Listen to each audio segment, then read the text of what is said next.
Assalamualaikum warahmatullahi wabarakatuh. Perkenalkan, nama saya Rahmi Nova Syamanda dengan NIM 212300029 dari program S1 Akuntansi STE KBP Padang.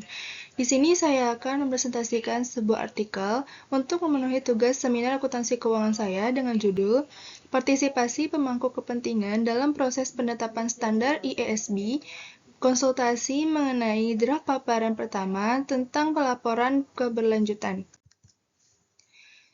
Yang pertama ada pembahasan teori. Partisipasi pemangku kepentingan dianggap penting dalam proses penetapan standar karena dapat memberikan legitimasi dan perspektif yang beragam. Teori partisipasi pemangku kepentingan menekankan pentingnya melibatkan semua pihak yang terpengaruh oleh standar yang akan ditetapkan. Yang kedua ada frekuensi partisipasi diukur dengan jumlah pemangku kepentingan yang berpartisipasi, sedangkan intensitas partisipasi diukur dengan panjang surat komentar. Lalu ada legitimasi input mengharuskan proses penetapan standar mewakili pemangku kepentingan yang terkena dampak. Keterlibatan pemangku kepentingan secara luas dan seimbang dianggap sebagai proksi bagi legitimasi input International Sustainability Standards Board atau ISSB.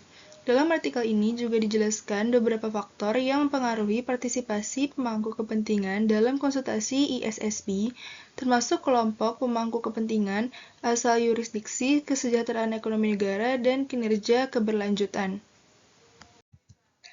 Yang kedua, ada kasus yang dibahas. Kasus yang dibahas dalam penelitian ini adalah partisipasi pemangku kepentingan dalam proses penetapan standar oleh ISSB terkait dengan pelaporan keberlanjutan.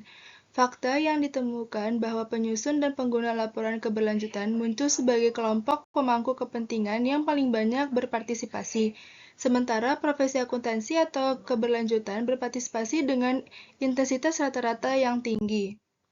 Lalu ada objek penelitian atau sampel penelitian. Objek penelitian atau sampel penelitian ini secara keseluruhan yaitu 864 pemangku kepentingan yang berpartisipasi. 757 pemangku kepentingan yang termaksud dalam analisis intensitas partisipasi kami memberikan rata-rata 4,964 kata umpan balik dalam menanggapi ID IFRS S1 dan ID IFRS S2. Lalu ada teknik analisis data. Berdasarkan kerangka kerja pilihan rasional, teknis analisis data yang ada pada artikel ini dengan melakukan analisis isi surat komentar atau CL yang disampaikan kepada ISSB sebagai tanggapan atas dua draft paparan pertamanya, diterbitkan pada tahun 2022. Untuk menyelidiki partisipasi pemangku kepentingan ini berbagai kelompok dan asal yurisdiksi. Lalu ada analisis ini mengkaji partisipasi dalam hal frekuensi, diukur dengan menggunakan jumlah pemangku kepentingan yang berpartisipasi dan intensitas, diukur dengan menggunakan panjangnya. Lalu ada hasil penelitian. Yang pertama yaitu ditemukan hasil bahwa pola partisipasi pemangku kepentingan dalam konsultasi ISSB berbeda dengan IASB. Yang kedua, untuk meningkatkan legitimasi pemasukan, ISSB dapat lebih aktif mendorong partisipasi pemangku kepentingan dari yurisdiksi yang kurang terwakili. Lalu yang terakhir adalah menyoroti ketidakseimbangan dalam representasi lintas yurisdiksi dalam legitimasi input ISSB. Baiklah, itu saja yang dapat saya presentasikan. Apabila ada salah dan kata, mohon dimaafkan. Wassalamualaikum warahmatullahi wabarakatuh.